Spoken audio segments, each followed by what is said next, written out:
Last time, on Whiskey Ridge... Tanner, Buck, and new friend Fancy Dan visited Grandma Goose to retrieve the supernatural books and enjoy a sweet slice of boysenberry pie. The next day, they brought the books to Dr. Octavius, who recognized a reference to the books in one from his own library. Using this history text of the Americas, Octavius identified the books as a series collectively known as the Oblementum. The books predated the arrival of the Spanish in the New World, and the information in them appeared to originate with the indigenous Olmec people. In the mythology of the Olmecs, the world was created when a bird monster imprisoned the darkness known as the Skitterdread in the body of a sleeping god named Golgoroth the Obliterator. But the effort destroyed the bird monster, and all the knowledge of the sky realm was fractured and lost. The books of the Oblementum were the last remnant of that forgotten knowledge. The books were said to grant great powers to their users, but a prophecy foretold that if they were all used, it would wake the Obliterator, who would usher in a new era of destruction and darkness. After studying the Olmec legend and the cryptic illustrations that accompanied it, they filled Octavius in on their own activities, including the fact that Buck had smoked the human skin binding from one of the books. The group then made the questionable decision that they should all partake in smoking all of the books. We're getting pumpkin spice latte. I'll fucking quit this podcast right now if somebody brings a pumpkin spice latte into the meeting. Ciao!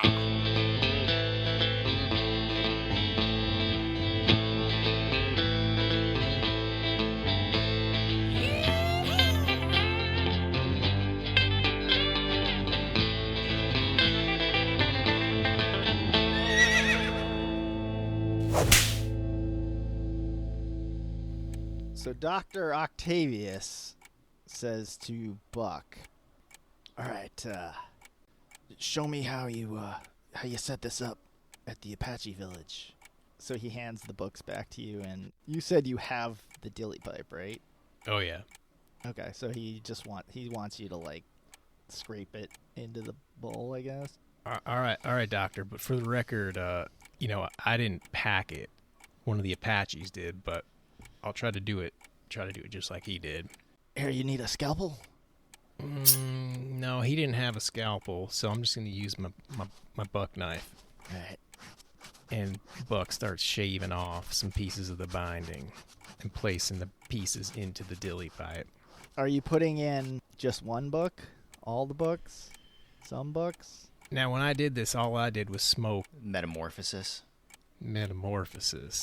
But we could try smoking a bunch of them. What do you think, Doc? Maybe we should smoke individually. Like, let's do a taste test. Well, you've already tried one. Why don't we experiment a little and... Should we all smoke a different book? Ooh, that sounds dangerous. That sounds like a good idea. I got two different responses there, fellas. I don't know which one to... Guys, I think we should mix them all up. Yeesh. You want to just make like a salad out of this thing and smoke the book salad? Yep. Yeah, I don't know. I like that. If we all smoke a different one, we'll see what the different effects are. We got a couple of choices. We can smoke one. We can smoke each one of us a different, or we can salad it up. I really don't give a shit. I prefer for us to take the journey together. I like taking the journey together. Yeah, we got 4 books. We don't have the one back from the grotto. If we smoked that encyclopedia, we'd probably be smarter. Well, Dan, why don't you go ahead and smoke that one if that's what you're interested in, and then we'll smoke these other ones.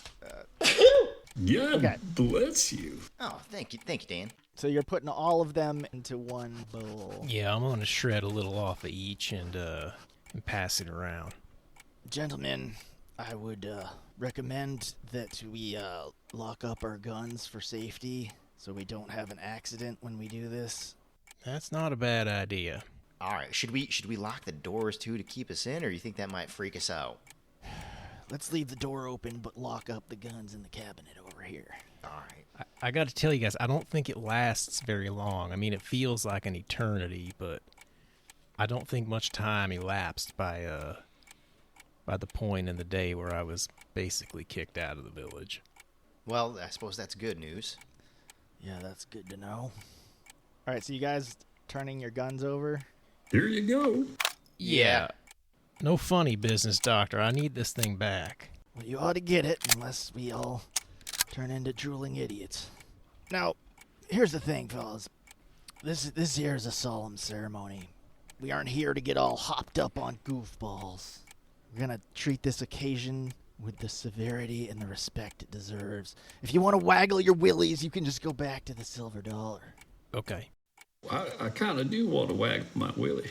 No, we will. We'll get back to waggling them after, but let's do this first. Oh, okay.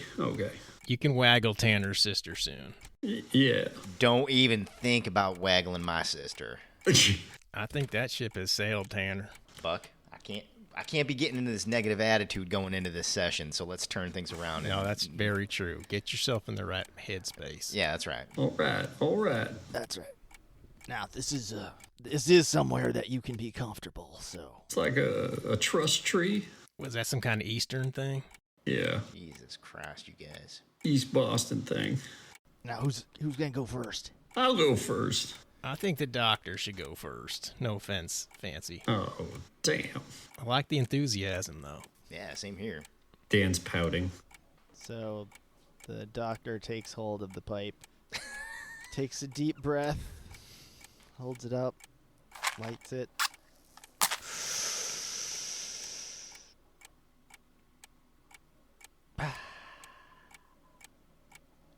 Passes the doochie to the left, which is to Buck. Okay, Buck takes a big old inhale.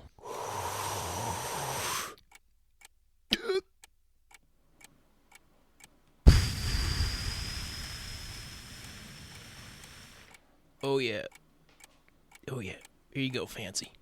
All right, thank you. God damn. Tanner?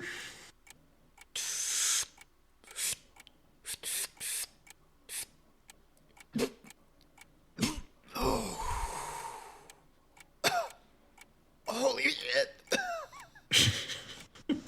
That was too good. Doc, you feeling anything yet? No. You? No, but it comes on like a freight train, so guess we just sit and wait. Nothing happens immediately. I wanted to ask what you guys talk about at the table as you're kind of waiting for something to see if something happens.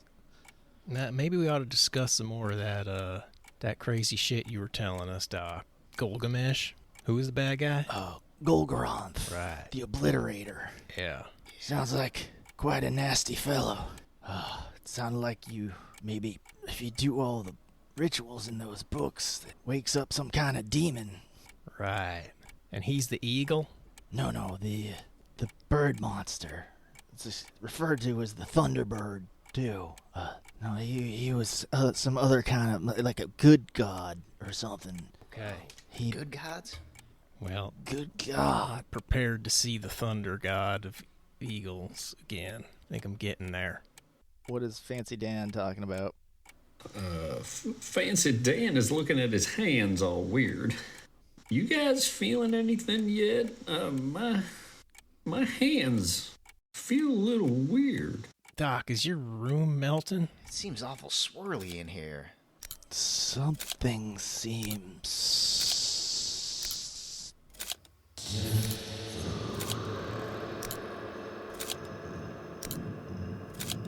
Doc? And time has slowed down significantly. Your hands do look different, as Fancy Dan pointed out. Your bodies seem to stretch wildly. The perspectives of the room have all gone kind of crazy.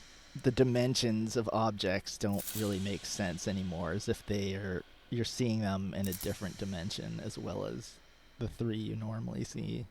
The room itself kind of tilts to the side, or you feel that it does, and sounds start to like echo. You smell blue and you hear smooth, and you see each other around the table begin to like start melting. Tanner, are you dripping. What? Tanner goes to like reach out to touch Fancy Dan, and then falls out of the chair. Oh my gosh! Dude, go! Oh. I thought you were right next to me, Fancy Dan. What is happening here?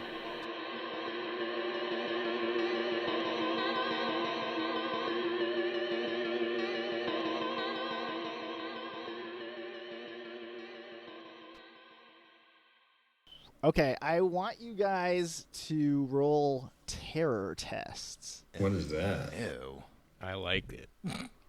It's going to be in your character sheet on the left hand at the bottom of the traits. Yep. And the reason, like, what this is going to indicate is basically how messed up you get and how you react to it.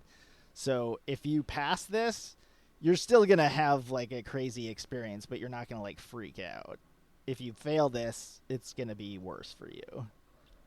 What's our score in this? How do we understand if we pass or fail before we roll? I think you all have 50s, so it's basically a 50-50 roll. Okay. Will it tell us if we pass or fail, or are you just going to make that up when you see the roll? Yeah, we know what the answer to that is. I think it'll say, but I think it's below 50 is a success. Okay, that makes sense. Okay. All right. Who wants to go first? Fancy Dan rolled a 49 on a 50. Whoa! 49. Tanner properly freaks the fuck out. He rolled a 71 on a 50. Buck rolled a 98. Interesting that the people that have been in this the longest failed, and the one that's just showed up passed, or maybe that's why he passed. I don't know about you guys, but I'm having a great time. I thought I'd be more acclimated to its effect, but it seems to be even stronger than the first time. I seem to be attached to the floor and can't figure out how to stand back up and get in my chair again. Wait, there's a floor? Oh, there's the floor! This is going to be for Octavius. 43, he passed. That's pretty goddamn funny. Tanner and Buck just start to be like, whoa, this. I feel kind of uncomfortable here.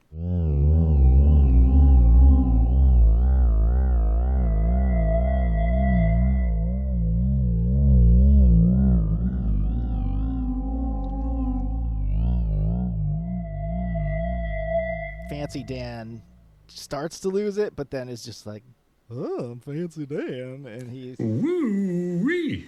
just rolling with it.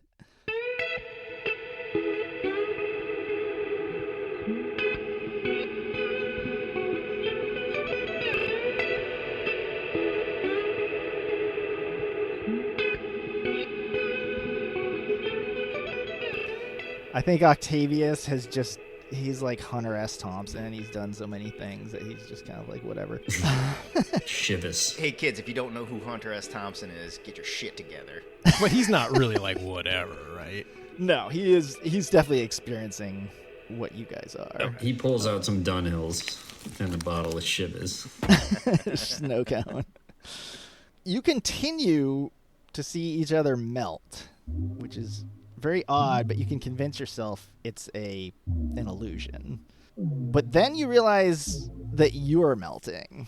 You can feel your skin and your body just dripping off of you. And it's not like your flesh is dripping off your skeleton. It's like your entire being is dripping off of your soul. All that's left behind is like a consciousness. I've been trying to achieve that my whole life. And then you feel this liquid pool of you begin to coalesce, and it sucks together, and you realize that it's in a teacup, and your body is inside of a teacup. You're kind of still that way, but kind of back at the table now.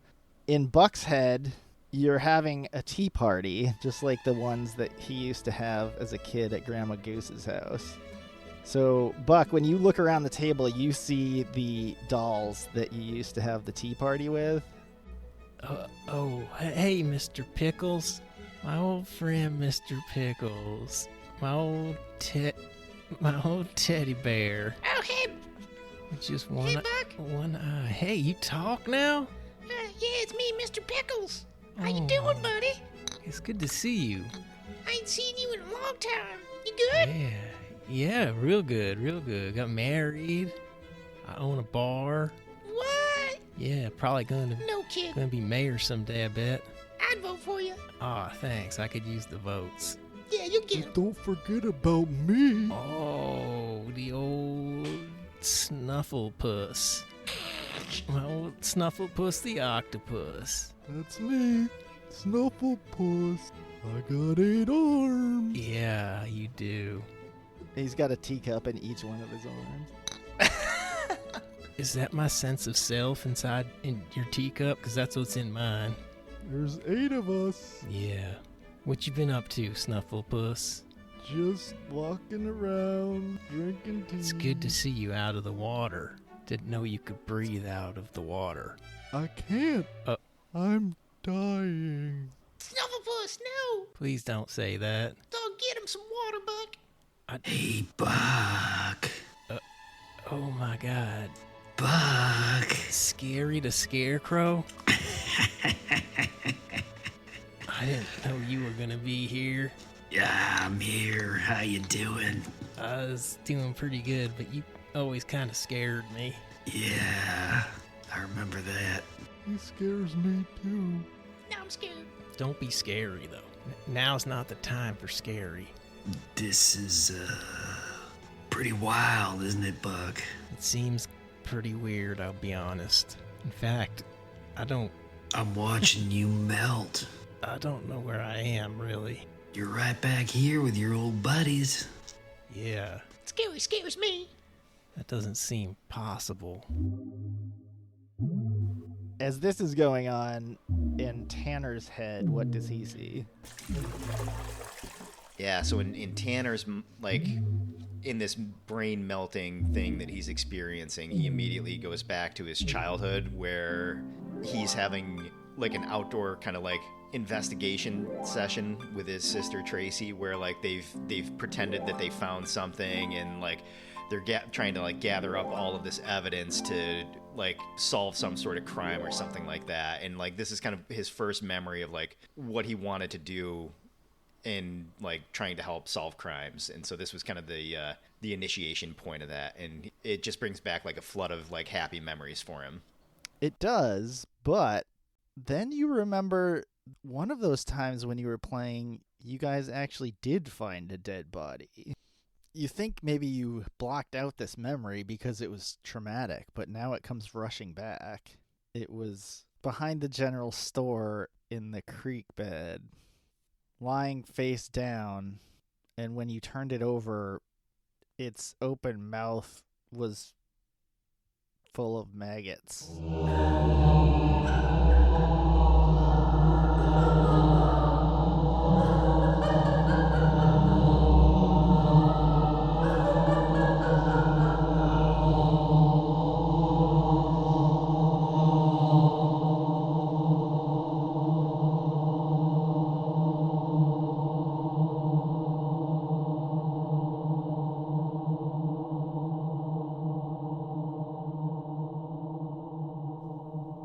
And what is Fancy Dan seeing? He is transported back to a lecture at Harvard about the solar system. And he is now, like, fully immersed in that lecture in space, traveling around to the dark side of the moon. He's totally immersed in that lecture in space.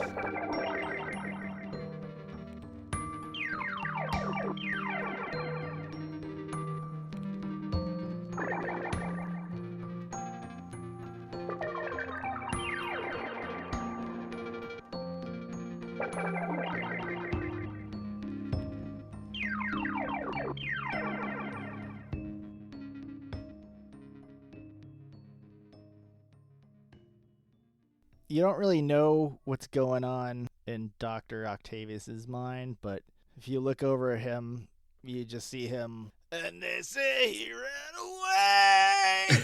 Brendan! Now we're going to do a little game, and I'm going to whisper briefly to each one of you. I'm going to tell you what you're seeing, and then when we come out of it, I want you guys to just act Just act however you want. There's like no right way to do this. I'm gonna start. I'll talk to Sean first. So I'm gonna say that you got kind of all snap back to reality, kind of. But when you look up, you see that Buck is on fire. Like literally, he's burning. Okay. And you also see that Dan is like made out of water. Okay. Yeah, hold on. Yeah, go ahead. Okay, yeah.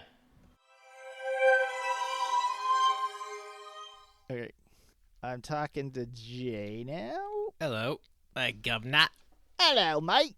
Okay, so you're kind of back to reality, except that when you look up, you see that Tanner is a porcupine. And Dan is filled up with air, like he's a balloon. Sorry, but yet I'm back to reality. I mean, in the sense that you see the other people and you're at the table. Okay. But in your head, you're convinced that Tanner is a porcupine and Dan is full of air like a balloon.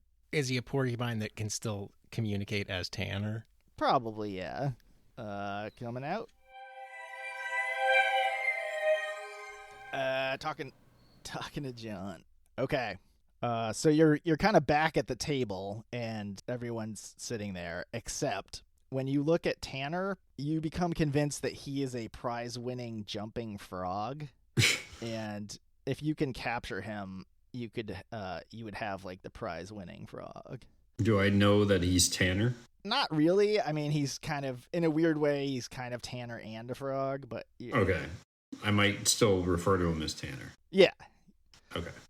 Buck has a baby head on his shoulders, but he still has a mustache, and everything he says to you sounds like he's asking for milk. Okay. Okay?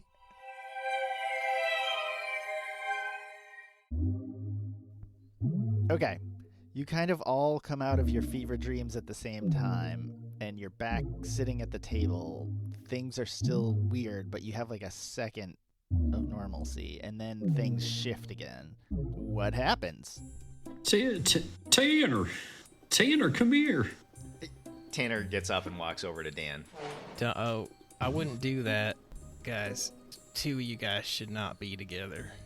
Tanner, you're a... Tanner grabs Dan and then like tries to force him on top of Buck. Don't do that. You are a hopping guy. Buck hides under the table. Oh my gosh, you can hop so high. He's gonna do it quick too. He moved pretty quickly. I was grabbing Fancy Dan and throwing him on top of Buck.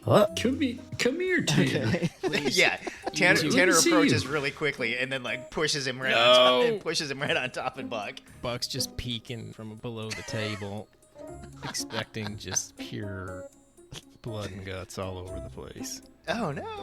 What'd you say, Buck? I thought you was gonna explode, 'cause Milk? Tanner touched you. I could get you some milk. No milk. What? I could get you some milk. Okay. I'd take some milk, but never mind. Doctor, you have any milk? Where'd that frog go? What? You look up at the doctor. He just looks exactly like Abraham Lincoln to you guys. And he's going, 4 and Civil War. Was that how that went? Where's that Tanner tadpole? What'd you say, Dan? And Tanner tries to push him back onto Buck again. I don't know. I don't know if any of these attempts have worked or not. But like in his mind, like he's still just trying to push Fancy Dan onto Buck. Buck, You guys, are you okay? As he's pushing Dan on him, he's like, you guys shouldn't touch. Buck, are you all right? Tanner, come here. Tanner's getting Come here. Let me get you in this jar here. Tanner's getting more and more visibly frustrated as this goes on. He's like, Buck, are you all right? And he's like trying to slam Dan into Buck. Stop touching him. Tanner, Buck, are you okay? Buck, are you all right? Stop touching him. You're gonna make him blow up. Oh my gosh. Where am I? When are we? Ursa Minor.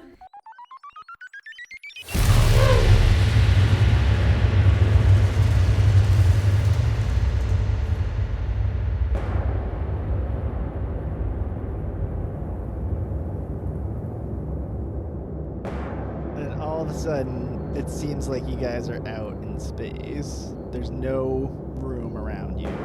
There's no city. There's no planet. You're just floating in a wide array of just billions of stars. My God, this is beautiful. Let me tell you what just happened. So Tanner thought that Buck was on fire and Dan was made of water. Buck thought that Tanner was a porcupine and Dan was full of air like a balloon. Oh, that's why he didn't want us to. That's really funny. And Dan thought that Tanner was a prize-winning jumping frog and was trying to capture him. What? And he thought that Buck had a baby head but still had a mustache, and everything he said sounded like he's asking for milk.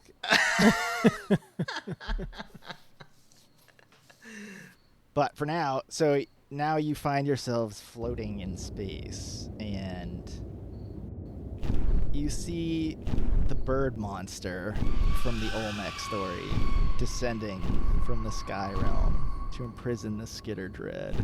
But like in a dream, the bird monster is two things at once: a dark, imposing thunderbird and a great metal ship like the Spanish galleon you saw, only cruising through the stars.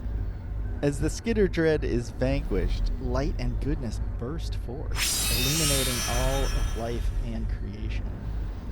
But the effort kills the Thunderbird, and both Bird Monster and Skitterdread fall from the Sky Realm.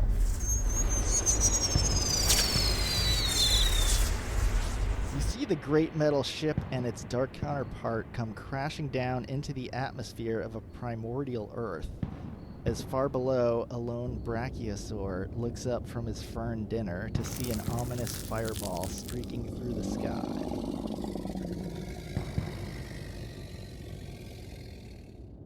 Time shifts.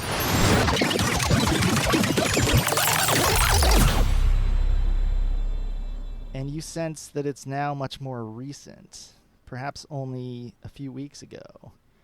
You see another object streaking through the sky, this time a green comet. You see it flash and smash into the ground, into the course of the Thunderbird, whose blood bursts forth and splashes across the countryside, contaminating an oasis. Buck actually recognizes this oasis. It's a landmark, only a few hours' ride from Whiskey Ridge.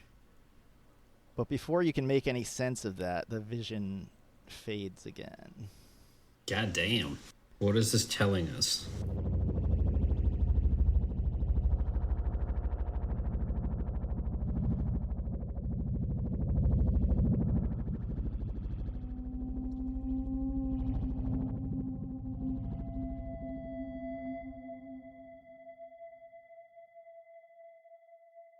When Buck looks up at Tanner, he sees a long, tall, thin, gaunt creature.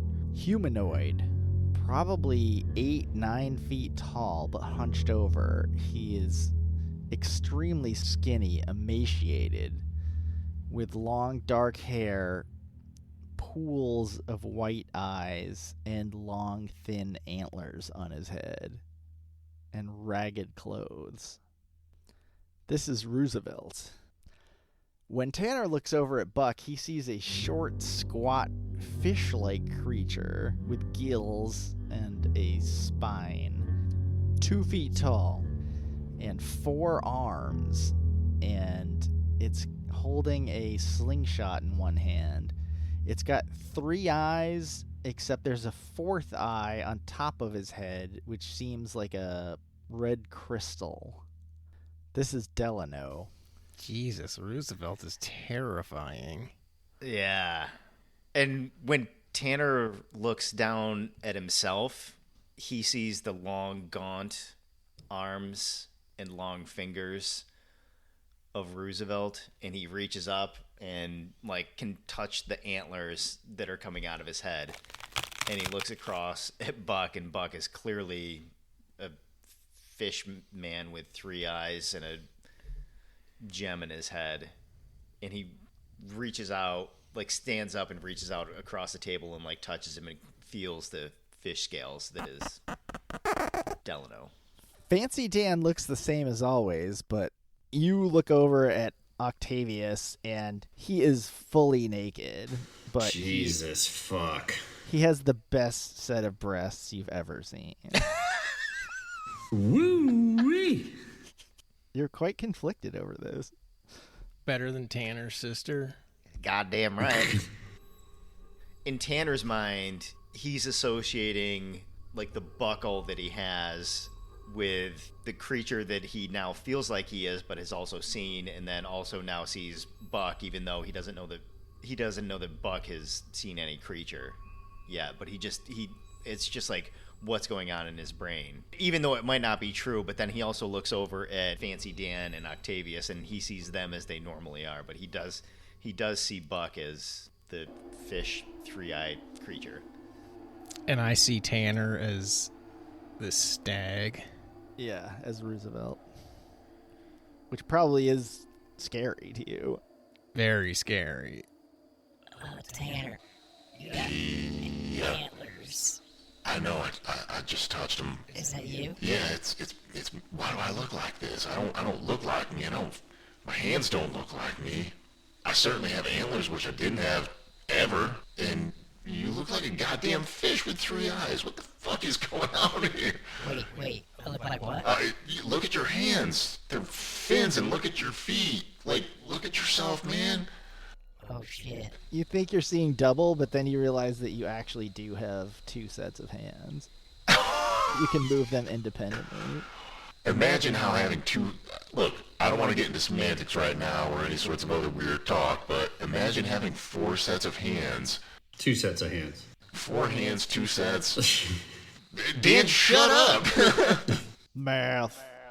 Wait, what you're seeing, this creature talked to me. That's what I'm saying. The creature that I am talked to me too. And hey, you remember Stanley? No. That shady guy? Oh, that con man? Remember that time that we were supposed to go to church and he got all shady and was like trying to ask why we were going there, and he was asking us if we were seeing anything? Yeah. He had the buckle in him too. This buckle, I think this buckle and what we look like and what these creatures are, I think it's all related. Okay, I think you're on something. Doctor, you grew a nice pair of boobs. Oh, all right, that's... You mean in that jar over there? Yeah. No, Oh, I oh. mean right on you. Oh, God damn. Well, thank you. The stars in the night sky more pop into existence. More and more and more. And they start to fill up the blackness in between. And more and more and more stars fill in until eventually there's just Oh my god. a blank void. We just went from pitch black to just bright white. I can't believe it. Where'd the bird go?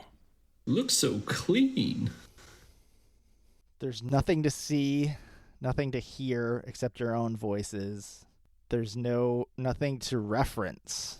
It seems like you're walking on a ground, but it doesn't make any noise when you step on it. It doesn't have a feel. You're just in a complete lack of sensory environment.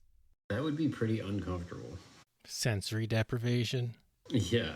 Have you ever been in like one of those sound booths that's almost totally like no echo whatsoever, no reflection? No, the closest thing I've ever done is gone into like a cave in Pennsylvania or West Virginia where there's no light whatsoever. Oh yeah. That's weird. Like your eyes never adjust. They don't. It's just pitch black. Wow. It's very strange. So you can't even see your hands? Yeah, like... nothing. You're like hundreds of feet underground. Oh shit. So anything that lives there doesn't see. Unless they have developed some way to see. It's called hearing. And I'm going to give you another scenario. I'm going to talk to Tanner. Jeez. You are really just the most thirsty you've ever felt. All right. And Buck is a tasty orange. Okay. And when you look over at Dan, he is like a bobblehead. Okay. So his head is literally like bobbling around. All right. All right. Talking to Jay. You cannot look at Tanner. For whatever reason, he is terrifying to you. So you're trying to avoid looking at him at all costs.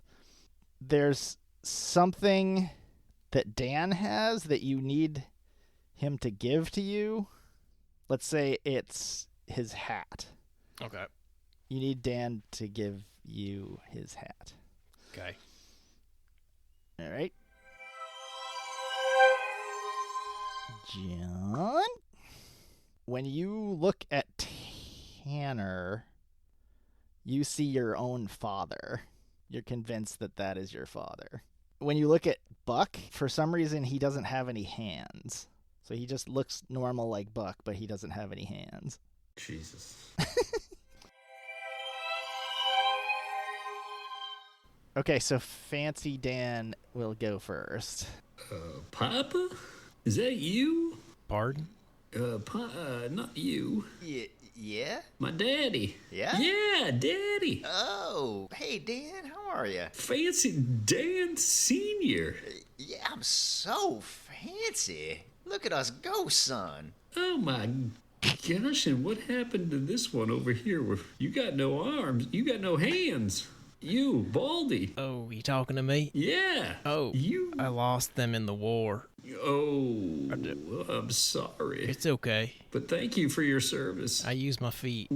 To do what? Everything that my hands used to do. Oh my gosh. Papa, can you believe it? I can't even imagine what masturbating like that must be How like. do you wipe your backside?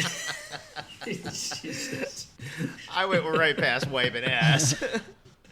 It's Dr. Octavius's turn. Lays down in between you and starts doing like the backstroke, but he's not going anywhere.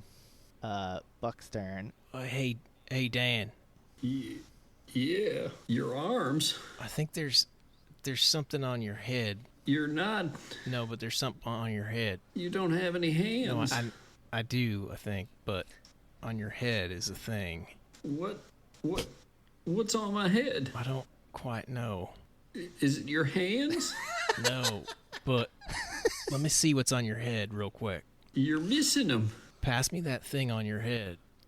I don't feel anything. Oh, you mean my hat? Yeah, pass that right here, will you? How are you gonna grab it? With my nubs. All right. All right, here you Oh, go. look at- You want me to put it on your head? Look at this. Look at this thing. All right, Tanner. Tanner looks over at Dan and he like reaches his arm out and then kind of just tries to like tap his head a little bit, and then he's gonna wait a second and then he's gonna just like tap his head again and then just wait a second and then just tap his head again. Daddy, you want a hug?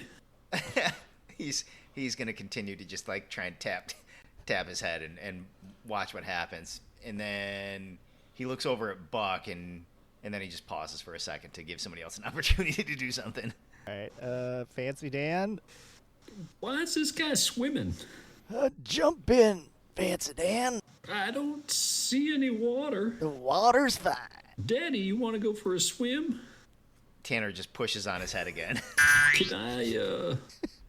Can I get my hat back there, bald man? Hat? Yeah. What hat? Have you found your hands? And Buck's wearing his hat. The hat on your head. No, I don't have a hat. You got a hat. It was my hat. I don't think so. Tanner walks over to Buck and like starts No, please don't. Please don't. grabs his arm a little bit and like starts squeezing his arm. Dan, help me. And like kind of Dan. just squeezing him, not like hard or anything like that. Just start squeezing. Dad, you're hurting him. Dan, please. Dad, you're hurting him. Tanner reaches back towards Dan and just pushes his head again and continues to squeeze Buck's arm. Come here and give me a hug. Buck just falls on the ground. Tanner just follows him right down and continues to squeeze his arm, and then he looks back up at Dan, my like God. tries to push his head away again. Dad, can you get my head off to him? Buck's in the fetal position. Shit. Okay, so Tanner was extremely thirsty, and he thought that Buck was a tasty orange. Oh, no. He thought that Fancy Dan was a bobblehead. That makes sense. Dan thought that Tanner was his father, obviously, and also that he thought that Buck has no hands. Buck was extremely frightened of Tanner. He couldn't look at Tanner, and he needed to have Dan hand him something. And do we know about Octavius, or just that he was swimming? He was just swimming.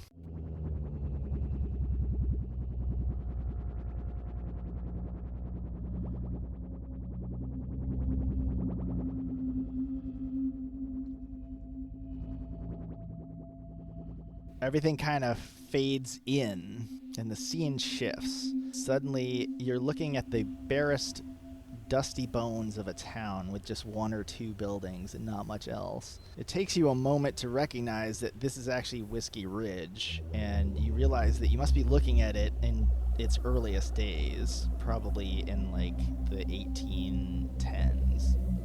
You see four men standing at the edge of a small creek on the south side of town. They're panning for gold with various tools and implements. Buck recognizes three of the four figures as the people that are known as the town forefathers. These are Fatty Boone, which is Jackson Boone's dad, Clausen Dawson, which is Roy Dawson's dad, and Rib McCheese, who is Arlo's dad. I'm sorry, Rib McCheese? Yeah. Okay, just checking. All three of these people are no longer alive in the present day. I think Buck has heard of them, but he didn't know them personally. I mean, he would know that that they were the town founders. The fourth man you don't recognize, but he's skinny and he has a dry gray skin that sets him apart.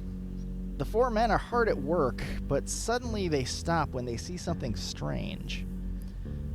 They're staring into the wilderness, perhaps 100 feet away, where another man is emerging from the scrub brush. This man has the trappings of a sailor, with a cutlass and eye patch, but he's wearing a strange golden armor as well. He is limping and appears tired and dehydrated. As he speaks, his raspy voice is barely able to get out the words in a language that none of them can understand. Mi hermano ha quedado atrapado en un libro. The men just shake their head and look at each other. They look back at him. He says, Me llamo Francisco. And then he repeats, Mi hermano ha quedado atrapado en un libro. The Whiskey Ridge forefathers look at each other in confusion. Then they look to the gray-skinned man for guidance. The gray man eyes the strange newcomer in his shiny metal armor made of gold. A glint comes into his gray eyes, and a thin smile touches his lips. He picks up the shovel at his side. The others follow his lead and pick up their tools, and all begin walking menacingly toward the strange man.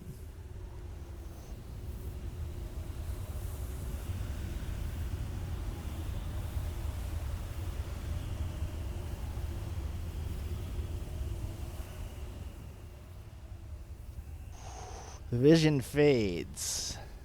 You start to see rapid fire visions. You see green animals.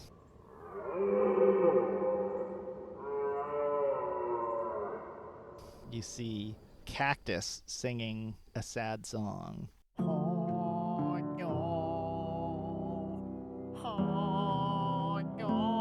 You see Whip Loomis and Jack Burton fighting a multi-armed terror in the darkness.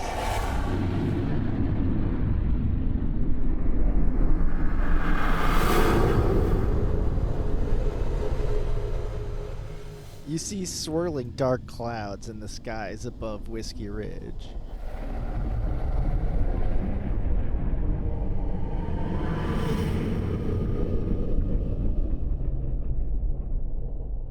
You see this guy. Oh, God. He's in a cell, and he's shouting, "Help me! Help me! Help me!" Someone want to describe this? It's Robert Redford beard. Zach Galifianakis meets Robert Redford. He's the gift guy of... That is Robert Redford, though. Is it? Right? Like, that's... Yeah. What movie is that from, though? Jeremiah Johnson. Great movie. For the sake of the podcast, this is look like an old frontiersman. He's got very thick beard, suede leather type jacket that he probably made himself from killing a bear. Definitely leather. They didn't have suede back in the 1800s like a bunch of fucking pussies. Suede is just leather flipped inside out. I know, and they didn't have that back then because they weren't pussies. Okay. And besides his leather jacket, he's got long hair, but it's unusually styled for the time. He seems friendly. But he's screaming, "Help me." He is normally he seems as though he's normally a friendly guy that you could get along with, but in the vision he is terrified and asking you for help. Is he telling us to watch our top knot? Yes. I don't know what that means. He says that in that movie.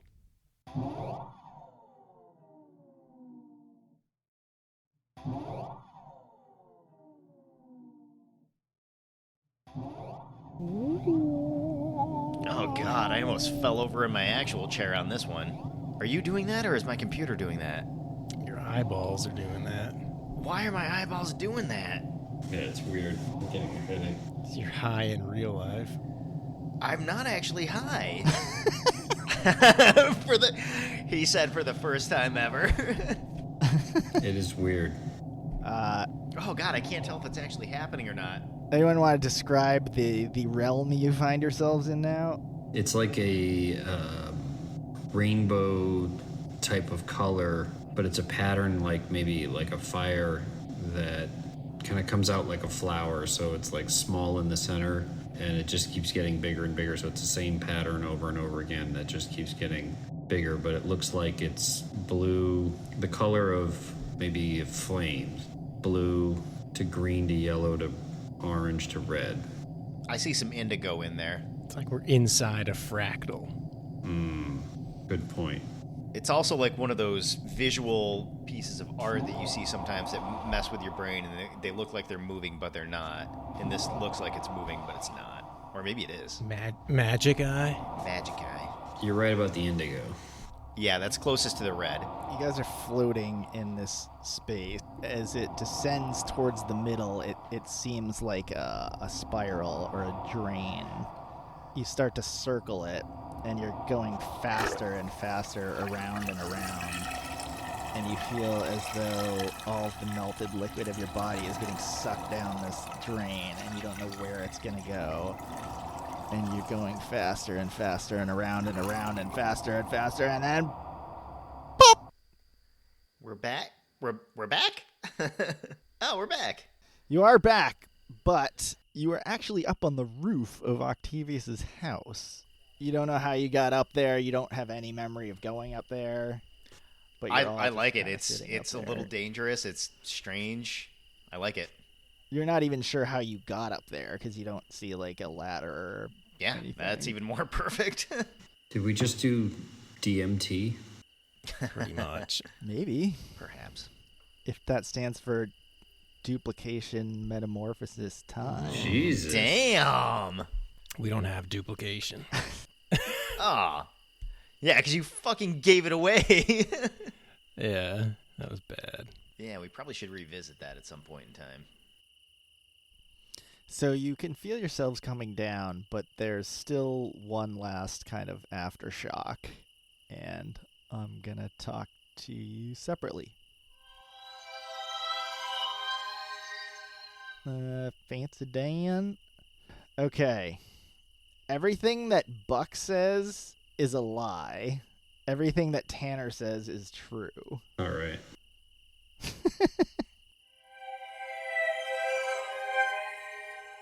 Here's Buck. Everything you say to Fancy Dan, you have to include some kind of compliment. So if you're like, get that plate, you handsome man, just add a compliment to it. Okay. And then you see a snake approaching Tanner, but you can't talk to Tanner. You can indicate it or talk to Fancy Dan, but you can't talk directly to Tanner. Okay. Talking to Sean. All right. There is a threat to you that only Buck is aware of. Okay. And Dan is not aware of the threat, but only Dan can stop it.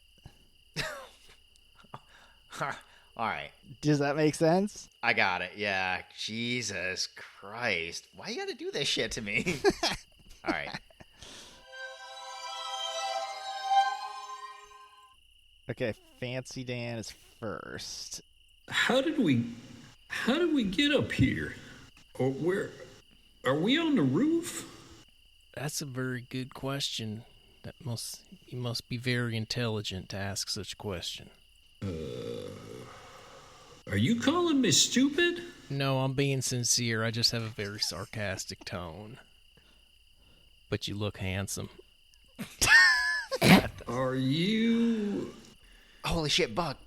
You know what's coming, right? You know what's coming, right? Is that a snake? I don't know. Is that a snake? I don't know. Dan, is that a snake? Is that what it is? I don't know. Dan, is that a snake? Somebody help me. I don't see a snake. Dan, what's there? Buck, you know what it is. Dan, is it there? I'm not seeing a snake. Dan, you're a very observant fellow. Oh my God, you guys. Are you calling me... are you saying that I'm not observant? No, I'm saying you are observant and handsome. And is that a snake? You're the only one that can help me. Buck, you know that. You see it. You know it, right? Dan's the only one. I don't see a snake, but I don't like what this guy's saying over here. Dr. Octavius, we need help. Oh, that's Henry. Never mind, Henry. And he picks up the snake that was on the roof with you guys. Oh, there is a snake.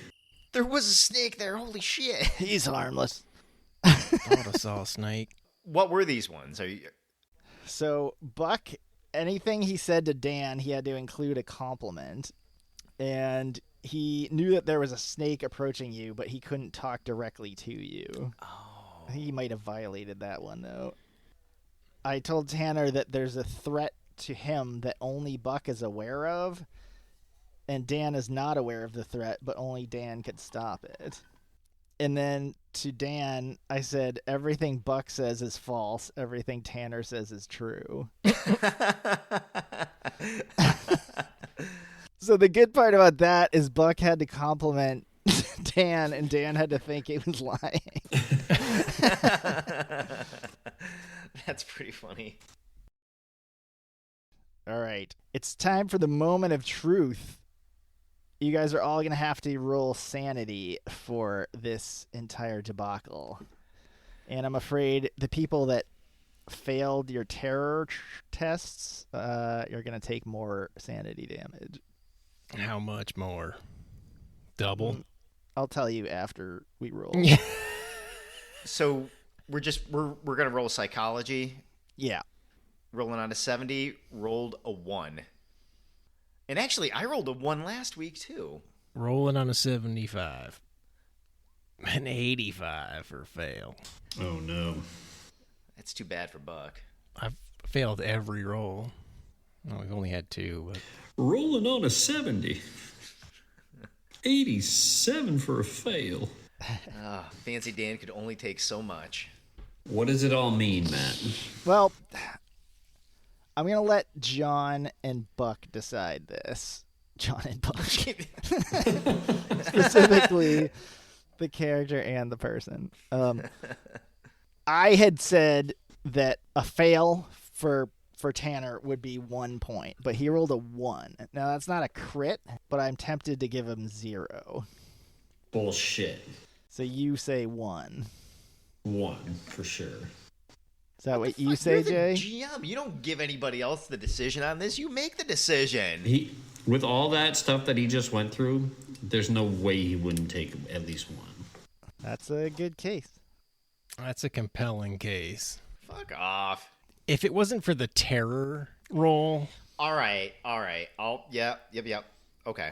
I'm in agreement. if you now. had succeeded the terror, I'd say 0, but 1 is not bad. Wait till you see what he gives me. Okay, so I'm taking 1. Yeah. I hit a breaking point. Awesome. All right. We'll deal with that in a second. Okay, cool. Fancy Dan also takes 1. I'm assuming that's your first? Yeah. Okay. Buck is going to take 1d4 plus 1. Come on. Why am I not just taking 2? Deal with it. Well, hopefully it's 2. 1d4 plus 1. Ah. A 1. You got your 2. I think he rolled a 1d1.